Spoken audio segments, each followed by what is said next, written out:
Hello, in this video we are going to learn a new topic from 7th class English. It is a 4.4 and in the name of the topic is a paradigm. तर मुलांनो आज आपण शिकणार आहोत paradigm म्हणजेच काय एक जी कविता आहे. आज आपण पाठ नाही तर आपण एक लेसन नाही तर आपण एका कविता शिकणार आहोत. त्या कवितेचं नाव आहे पॅराडाईम. पॅराडाईमचा अर्थ काय आहे की एक काव्य विडंबन आहे. विडंबन म्हणजे काय तुम्ही मला पॅराडाईम म्हणजे काय आहे तर विडंबन. मग विडंबन म्हटल्यावरही तुम्हाला अर्थ कळत नसेल की विडंबन म्हणजे काय. विडंबन म्हणजे की ज्या प्रकारे मजा मस्ती मस्करी थट्टा आपण एखाद्या व्यक्तीची करतो तेव्हा त्याला आपण काय बोलतो विडंबन बोलतो. म्हणजे एखादी गोष्ट आपण आपल्याला मस्करीत आपण बोलून जातो परंतु त्या गोष्टीचा आपल्याला काय वाटतो त्रास होतो किंवा आपल्याला ती गोष्ट आवडत नाही म्हणजेच त्याला काय बोलणार आहोत विडंबन बोलणार आहोत. मग अशाच प्रकारची जी विडंबन आहे ती या कवितेच्या माध्यमातून इथे सादर करण्यात आलेली आहे. तर इथे तुम्हाला दोन प्रकारच्या इथे कविता दिलेल्या आहेत. दोन कवितेमध्ये तुम्हाला जे दोन लेखक आहे विल्यम कॅरेल आणि जे लुईस कॅरेल आहे. विल्यम वॅट आणि लुईस कॅरेल या जे दोन कविता इथे तुम्हाला सादर करण्यात आलेल्या आहेत आणि त्यांनी जे हनी बी आहे आणि जे क्रोकोडाईल आहे त्यांच्या माध्यमातून एक कशा प्रकारची त्यांची विडंबना त्यांनी ते दाखवलेली आहे की कशा प्रकारे ते स्वतःला त्यांच्या कामामध्ये ते व्यस्त करतात आणि ते दाखवतात की त्यांचं जे रूप आहे ते काम आहे ते काम ते सतत करत राहत परंतु ते तसे दिसतात त्याप्रमाणे ते त्यांच्या जीवनशैली कशा प्रकारची आहे या कवितेच्या माध्यमातून इथे सांगितलेलं आहे. तर चला तर बघा आपण इथे पाहणार आहोत चॅप्टर 4.4 पॅराडाईम. पॅराडाईम म्हणजे काय आहे विडंबन आहे. हे एक प्रकारचं काव्य आहे की ज्यामध्ये मजा मस्ती मस्करी थट्टा आपण ज्याला बोलतो त्यालाच काय आहे हे पॅराडाईम आहे. तर आपण त्याचं मुलांना इंट्रोडक्शन देखील बघणार आहोत.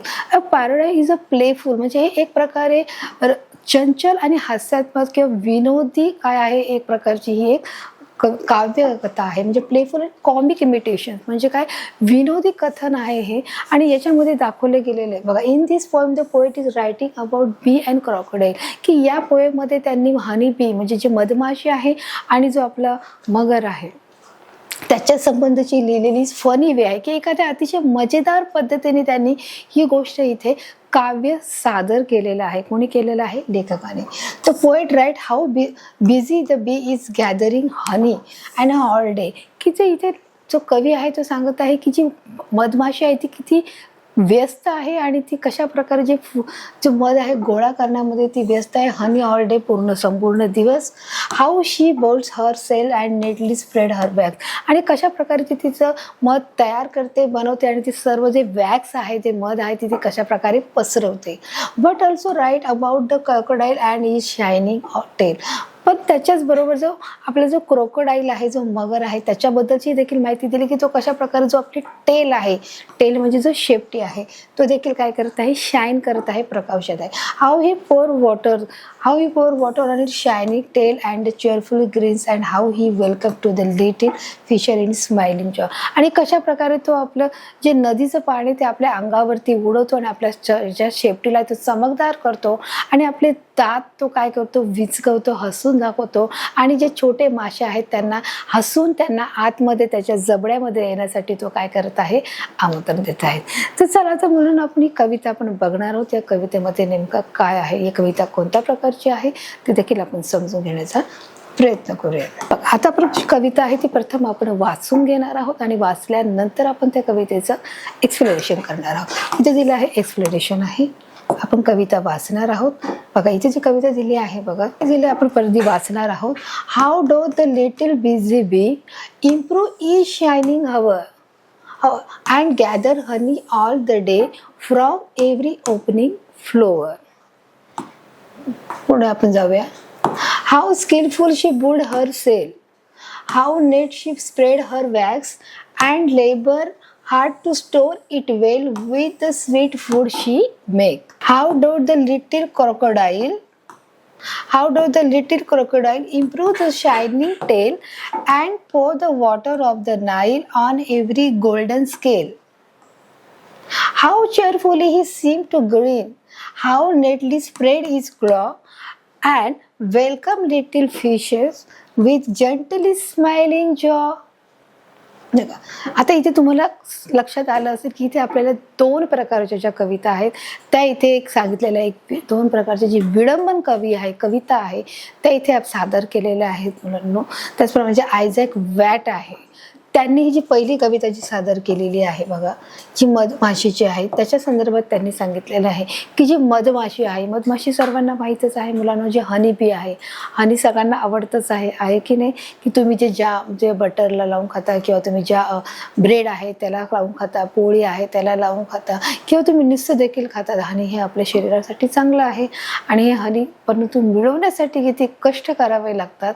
एक त्याचं उदाहरण इथं दिलेलं आहे की ज्याप्रमाणे जी हनी आहे, जी मधमाशी आहे, ती काय करते, मध गोळा करायचं काम करते, एक सुंदर गोड मध आपल्याला देण्याचं काम करते. तीच हनी आपल्याला काय करू शकते, ती आपल्याला डंख देखील मारू शकते. म्हणजे ही एक विडंबना देखील आहे की ते एकीकडे जर ती आपल्याला जर आनंद देत आहे, तर ती एकीकडे कदाचित ती आपल्याला काय करू शकते, ती दुःख देखील देऊ शकते. आणि मग तेच या कवितेमध्ये इथे त्यांनी सांगितलेलं आहे. त्यांनी आता ही कविता कशा प्रकारची आहे ते देखील आपण बघा पाहणार आहोत. ही जी कोण आहे, हनीबाई, सर्वांना माहीत आहे की जी हनीबाई कुठे असते, जंगलामध्ये असते. ती आपल्या मधाचं पोळं तयार करत असते.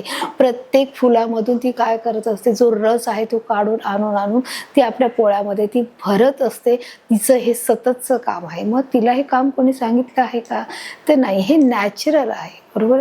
की पृथ्वीवरील हर एक जो जीवजंतू आहे, मग तो हर एक प्रकारचा जीवजंतू तो काय करत असतो, तो आपापल्या परीने आपलं काम हे करत असतो. आणि अशा प्रकारचं एक महत्त्वाचं काम ती सतत करत असते. दिवसभरामध्ये ती प्रत्येक जे फुलं मिळत असते त्या फुलाचा ती रस काढून त्या फुलामध्ये ती मध बनवायचा प्रयत्न करत असते. तर अशा प्रकारची ही हनीबी सर्वांच्या परिचयाची आहे. ही किती गोड काम करत असते, पण त्याचप्रमाणे जर ती चावा घ्यायला लागली तर काय करू शकते, तर आपल्याला साहजिकच आपल्या चेहऱ्यावरती, हातापायावरती सूज येऊ शकते आणि त्याचप्रमाणे पूर्ण आपलं जे शरीर आहे ते पूर्ण लाल देखील होऊ शकते. तर अशा प्रकारची ही जी मुलांना हनीबी आहे तिची आज जे आयझॅक वॅट आहेत त्यांनी ही कविता सादर केलेली आहे. आणि ती कविता कोणती आपण वाचलेली आहे, आता त्याचं आपण स्पष्ट करत देखील इथे पाहणार आहोत. बघा इथे त्यांनी दिलं आहे, how do the little busy bee, की जी मधमाशी, जी छोटीशी जी मधमाशी आहे ती कशा प्रकारे कामामध्ये व्यस्त आहे. इथे डोचा अर्थ काय आहे, व्यस्त असणे. बघा इथे जो शब्द दिला आहे डोथ म्हणजे काय आहे, व्यस्त. तर लिटिल बिझी बी, बिझी म्हणजे काय आहे, कामामध्ये बिझी असणे, व्यस्त असणे. की लिटिल बिझी म्हणजे कामामध्ये मग्न असणे. How do the little busy bee, ती जी छोटी हनीबी आहे, जी छोटी मधमाशी ती कशा प्रकारे कशी कामामध्ये व्यस्त आहे.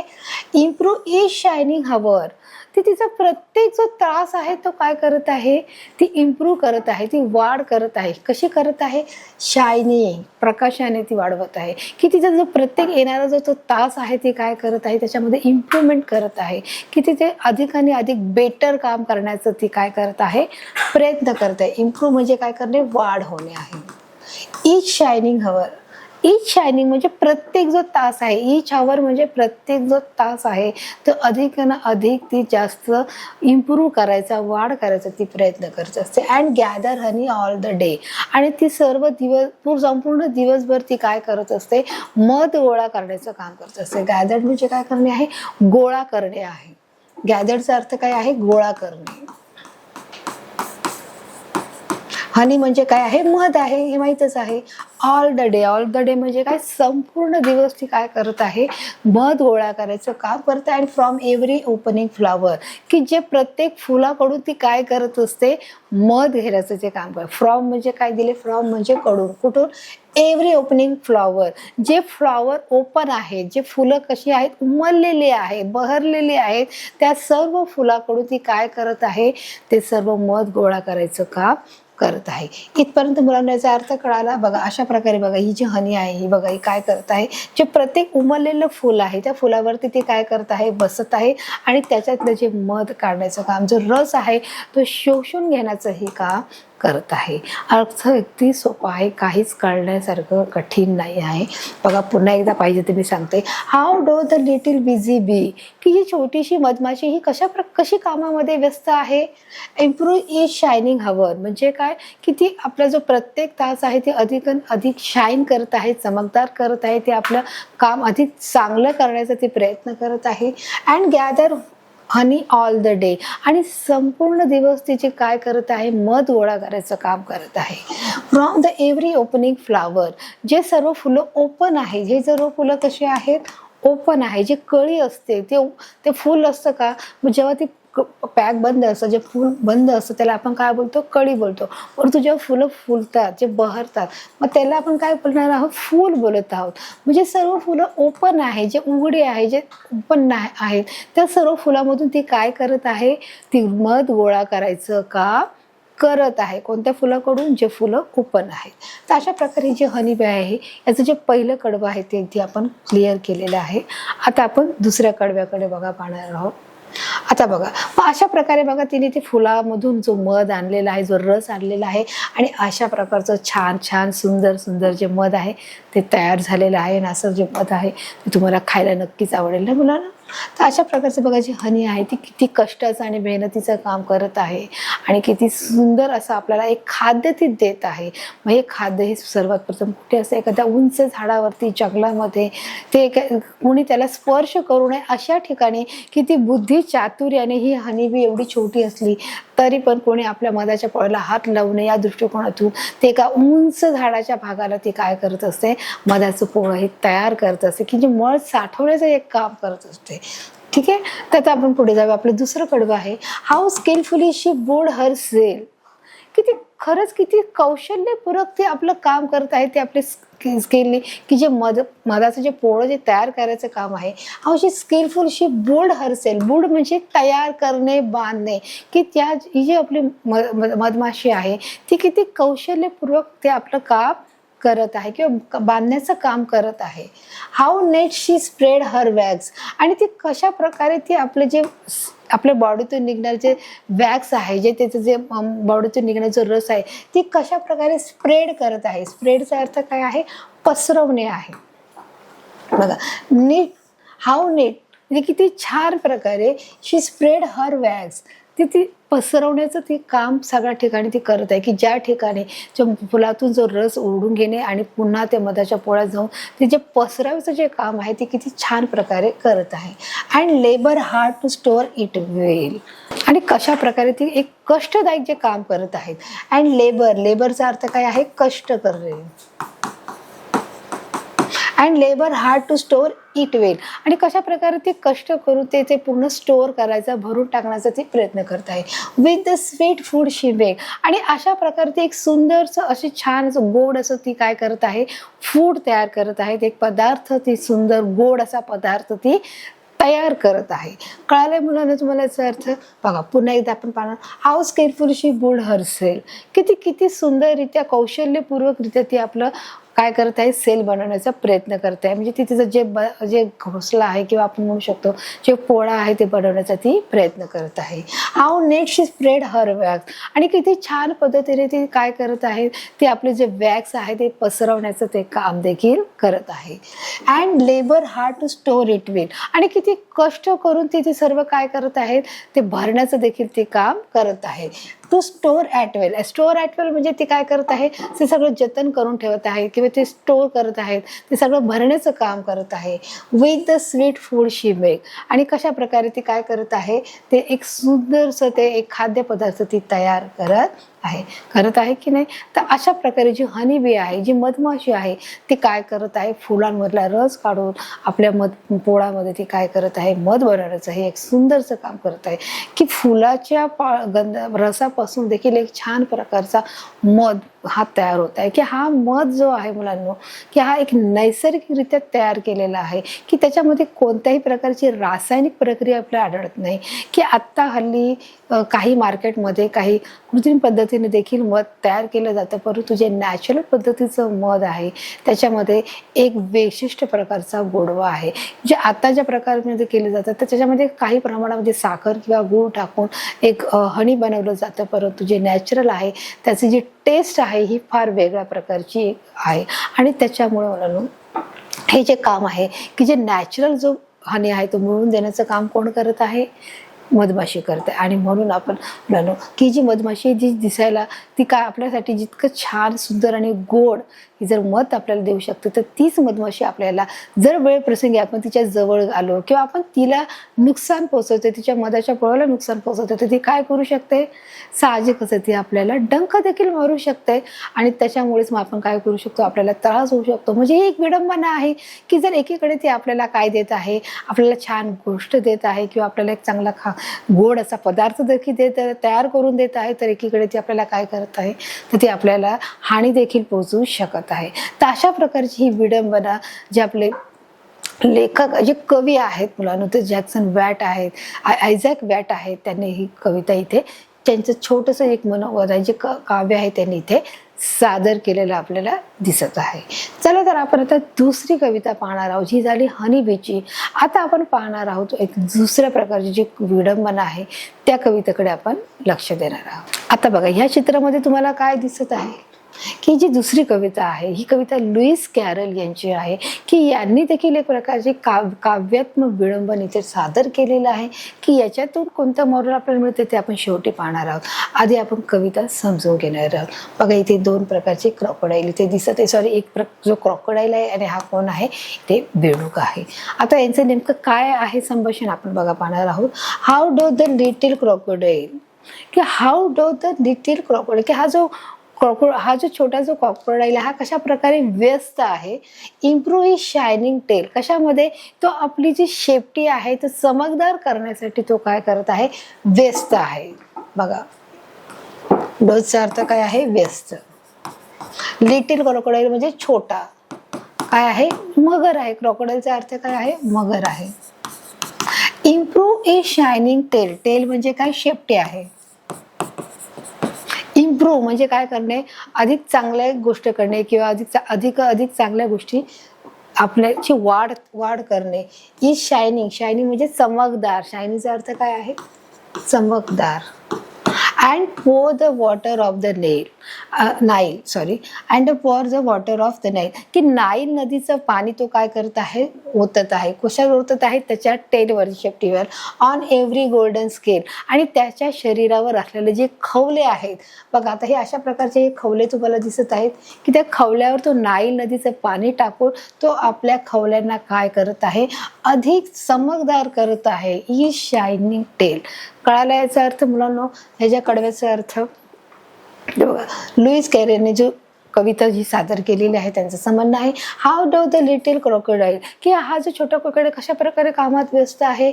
इम्प्रूव्ह हिज शायनिंग टेल, की तो आपली जी शेपटी आहे ती अधिक चमकदार वाढवण्यासाठी किंवा चमकदार करण्यासाठी तो मग्न आहे. तर त्याच्यासाठी तो काय करत आहे? And pour the water of the Nile on every golden scale, जे नाईल म्हणजे काही एक प्रकारची नदी आहे. त्या नदीचं नाव आहे नाईल नदी. आणि ती नदी काय करत आहे? ती नदी जे पाणी आहे ते पाणी काय करते? अँड pour the water, तो जे नाईल नदीचं जे पाणी आहे ते ओतत आहे. पोर करणे म्हणजे काय? ओतणे आहे.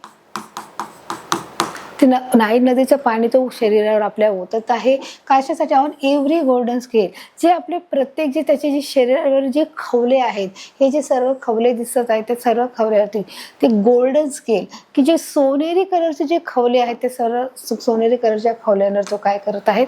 नाईल नदीचं पाणी टाकत आहेत किंवा ओतत आहे. अशा प्रकारचं बघा, हे जे पहिलं जे कडवं आहे त्याच्यात दिसत आहे. जो मगर आहे तो कुठे आहे? पाण्याच्या बाहेर आहे. आणि बेडूक कुठे आहे? बघा इथे पाण्यामध्ये आपल्याला दिसत आहे. आता आपण दुसरं कडवं बघा पाहणार आहोत. How cheerfully he seems to grin, आणि तो किती कशा प्रकारे आनंदाने हसत आहे. ग्रीन करणे म्हणजे हसणे आपण बोलू शकतो किंवा दात विचकावणे बोलू शकतो. तर तुम्ही क्रोकोडाईलची किंवा मगरची जर दात पाहिले तर तो आपल्याला कधी असं वाटतं तो हसतो आहे, नाही, कारण तो दात उभारून असतो, म्हणजे दात विचकावून असतो. म्हणजे तो काय करत असतो, तो प्रतीक्षा करत असतो की मला कोणतं एखादं भक्ष्य मिळत आहे त्या दृष्टीकोनातून. मग हसणे येऊ शकतं का हा शब्द, तर त्यावेळी हसणे हा शब्द इथे येऊ शकत नाही. मग त्यामुळे तो हा जो शब्द आहे दात विचकावणे, म्हणजे तो काय करत आहे, तो स्वतःचे दात दाखवत आहे. How cheerfully it seems to grin, आणि किती आनंदाने तो त्याचे दात हे विचकावत आहे. How neatly spread his claw, आणि तो कशा प्रकारे तो त्याचा पंजा काय करत आहे, पसरवत आहे. स्प्रेडचा अर्थ काय आहे, पसरवणे. क्लॉचा अर्थ काय आहे, पंजा आहे. And welcome little fish in with gently smiling जॉ, आणि तो काय करत आहे, जे आपला जबडा उभारून बघा, जंटली म्हणजे हळुवारपणे, स्माइलिंग जॉ म्हणजे जो आपला जबडा आहे, हसणारा जबडा, तो काय करतो, आपला जो जबडा आहे तो हसून उघडत आहे. आणि त्या छोट्या पिल्लांचं, जे छोटे मासे आहेत, वेलकम लिटिल फिश, जे छोटे छोटे मासे आहेत त्यांचं तो काय करत आहेत, आपल्या जबड्यामध्ये स्वागत करत आहेत. बरोबर, लिटिल फिश, वेलकम, इथे वेलकमचा अर्थ काय आहे, स्वागत आहे. स्वागत करतो की नाही आपण, की जर एखाद्याकडे आपल्याकडे जर पाहुणे आले तर आपण त्यांचं काय करतो, स्वागत करतो. आपण त्यांना काय म्हणतो, वेलकम, म्हणजे काय, तुमचं या घरामध्ये स्वागत आहे, असा त्याचा अर्थ होत आहे. मग तसंच हा जो मगर आहे तो काय करत आहे, मगर देखील तो सर्व जे पाण्यामध्ये राहणारे जे छोटे छोटे मासे आहेत त्यांचं तो काय करत आहे, स्वागत करत आहे. कसं स्वागत करत आहे, आपला जबडा उघडून तो काय करत आहे, त्याचं स्वागत करत आहे. याचा अर्थ कळाला बघा, पुन्हा एकदा सांगत आहे. How cheerfully he seem to grin, की तो किती आनंदाने तो आपलं काय करत आहे, दात विचकावत आहे. How neatly spread is cloth, आणि तो किती हळुवारपणे तो काय करत आहे, आपला पंजा पसरवत आहे. And welcome little fishes in with gently smiling जॉ, स्माइल म्हणजे काय, हसणे आहे. आणि किती हसून आपलं काय करत आहे, हसून जो आपला जो जबडा आहे तो ओपन करत आहे, उघडत आहे. आणि जे पाण्यात राहणे जे छोटे छोटे जे मासे आहेत, लिटिल फिशेस, त्यांचं तो काय करत आहे, स्वागत देखील करत आहे. मग आता इथे कोणत्या प्रकारची विडंबना आहे, की हा जो प्राणी आहे तो हसत आहे, तो वेलकम करत आहे, सगळ्यांना तो येण्याचं आमंत्रण देत आहे. असं जरी चित्र दिसत असलं तरी इथे काय विडंबना आहे, की तो काय करत आहे, एक प्रकारे प्राण्यांचा भक्ष्य करत आहे किंवा मारत आहे. म्हणजे ही काय झाली, एक प्रकारची विडंबना आहे. की जरी तो आपल्याला, जर समोरून एखादी व्यक्ती चांगल्या प्रकारे आपल्याला बोलत असेल तर त्याच्या बोलण्या चालण्याचा जो अर्थ आहे तो आपण समजून घेणं गरजेचं आहे. म्हणजे आपण जेव्हा आपल्याकडे जेव्हा आपले मित्र असतात, आपण चार चौघामध्ये जातो, आपण मिक्सअप होतो, त्यांच्याशी जेव्हा गप्पा मारतो, त्या गप्पा मारत असताना आपलं जे बोलणं आहे, जे आपल्या समोरचे जे मित्र आहेत त्यांच्यामध्ये जे बोलण्याचा जो फरक आहे तो आपण समजून घेणं गरजेचं आहे. की ते आपल्यामध्ये विडंबना होते का नाही, की त्यांच्या बोलण्यामागचा हेतू हा काही वेगळा आहे का, हे देखील समजून घेणं गरजेचं आहे. की कारण दिसणारी प्रत्येक गोष्ट ही चांगलीच असते असं नाही. जसं आपण मधमाशीचं पाहिलं, की मधमाशी काय आहे, जरी आपल्याला एक असं गोड असं अन्नपदार्थ जरी देत असली तरी ती आपल्याला किती घातक आहे आणि त्याचे किती परिणाम आपल्या शरीरावर होऊ शकतात, ही काय आहे, विडंबना आहे. त्याचप्रमाणे मगर देखील, की देखील ते आपल्या स्वागतासाठी ती तयार आहे, उभी आहे, ते हसत आहेत आणि सगळ्यांचं स्वागत करते. म्हणजे ते आपल्याला वाटतं की नाही, ते आपल्या भेटीला उत्सुक आहे, परंतु ती आपला काय करत आहे, त्या पक्षाचा, त्या भक्ष्य म्हणून त्याचा ती वापर करत आहे. मग अशाच प्रकारचा साळसूदपणा आपण ठेवणं, चातुर्य ठेवणे आणि आपण ओळखणं, हे या पाठाच्या तात्पर्य आहे. की कशा प्रकारे ही विडंबना आहे जी त्यांनी सांगितलेली आहे. तर अशा प्रकारची बघा 2 काव्यात विडंबना आहे इथे आपण इथे स्पष्ट केलेल्या आहेत. आणि कशा प्रकारे जी मगर आणि त्याचप्रमाणे मधमाशी आहे त्यांच्या कशा प्रकारे दोन्ही बाजू या परखडपणे ह्या कवितेमध्ये इथे त्यांनी सांगितलेल्या आहेत. की कशा प्रकारे जी मधमाशी आहे ती देखील आपल्याला अन्न देते आणि त्याचप्रमाणे ती कशा प्रकारे आपल्याला त्रास पण देऊ शकते. त्याचप्रमाणे मगर हा देखील आपलं जसं स्वागत करतो त्याचप्रमाणे तो आपलं पुन्हा एकीकडे तो भक्ष्य देखील शोधण्याचा प्रयत्न करत असतो. तर अशा प्रकारे जी पूर्ण कविता आहे ती आपण इथे मुलांना चित्रीकरणाच्या माध्यमातून आणि स्पष्टीकरणाच्या माध्यमातून आपण इथे कविता समजून घेतलेली आहे. तर मुलांना आता आपण पाहणार आहोत त्या कवितेच्या माध्यमातून असलेली जी समरी आहे ती इथे आपण समजून घेणार आहोत. किंवा कवितेमधील असलेली समरी आपण बघा पाहणार आहोत. तर मुलांना आपण या कवितेच्या माध्यमातून आपण जी समरी आहे, जो सारांश तो पाहिला आहे की कशा प्रकारे या कवितेच्या माध्यमातून त्यांनी सांगितलंय जी हनी बी आहे, जो क्रोकोडाईल आहे, जो मगर आहे, की त्यांची जी सवय आहे, त्यांची जी जीवनशैली कशा पद्धतीची आहे हे त्याचं वर्णन इथे कथित केलेलं आहे. बघा इथे दिलं आहे in this paradise. In this paradise म्हणजे जे विडंबना आहे, ही जी विडंबना आहे, जी पॅराडाईज म्हणजे काय आहे, एक विडंबना आहे. वी लर्न अबाउट म्हणजे आपण शिकलो आहोत the behaviour of a bee and crocodile, की जो बिहेव म्हणजे कशा प्रकारचे बिहेवियर आहे, स्वभाव, की जो हनी बीचा आहे, जो मधमाशीचा आहे आणि जो मगरचा आहे, तो कशा प्रकारचा जो स्वभाव आहे हा आपण शिकलेला आहोत. अँड देअर हॅबिट आणि त्यांची जी सवय आहे ती आणि देअर वे ऑफ लाईफ, की त्यांची जीवनशैली कशा प्रकारची आहे याबद्दलची आपण माहिती घेतली आहे. जसं मुलांना मी सांगितलं की कशा प्रकारे जी हनीबी आहे, त्याचप्रमाणे जो मगर आहे, जरी एखादी गोष्ट आपल्याला समोर दिसत नसली तरी त्याच्या मागचं खरं रिझन काय आहे हे देखील समजणं गरजेचं आहे. म्हणजे ही जी विडंबना आहे या विडंबनाच्या माध्यमातून जे एक मॉरल असं आपण म्हणू शकतो की आपल्यामध्ये असे जे मित्र आहेत त्याच्या मित्रामधील की आपल्याला जर समोर एखादी व्यक्ती त्रास देत आहे किंवा एखादी व्यक्ती आपल्याला आपला वापर करून घेते का नाही याचं देखील पाहणं, हे केअरफुली आपलं लक्ष देणं हे देखील तितकंच गरजेचं आहे. कारण समोर दिसणारी व्यक्ती ही नक्कीच चांगली असेलच असं नाही, त्याच्या मागचं रिझन काय हे देखील समजून घेणं तितकंच गरजेचं आहे. आणि म्हणून आपण या काव्यामधून किंवा या विडंबनाच्या या पोएममधून, कवितेमधून आपण शिकलोय we learn about the behaviour of a bee and crocodile. आपण शिकलोय की याच्यामधील की जी बी आहे आणि बी आणि क्रोकोडाईल आहे त्याचा कसा प्रकारचा बिहेवियर आहे, कशा प्रकारची त्याची सवय आहे, त्याची जीवनशैली कशी आहे याचा आपण काय केलेलं आहे मुलांनो, अभ्यास केलेला आहे. तर अशा प्रकारे मुलांना ही जी कविता आहे परिपूर्ण मी तुम्हाला समजून सांगितली आहे, ती तुम्हाला समजली आहे. आता या कवितेच्या माध्यमातून आपण कोणत्या प्रकारचे प्रश्न आहेत ते कोणते जे आपण प्रश्न आहे, प्रश्न उत्तर ते देखील आपण पाहण्याचा प्रयत्न करावा. जे गेम आहे, टेस्ट आहे, क्वेश्चन आन्सर ॲक्टिव्हिटी आहेत ते बघण्याचा देखील आपण प्रयत्न करूया.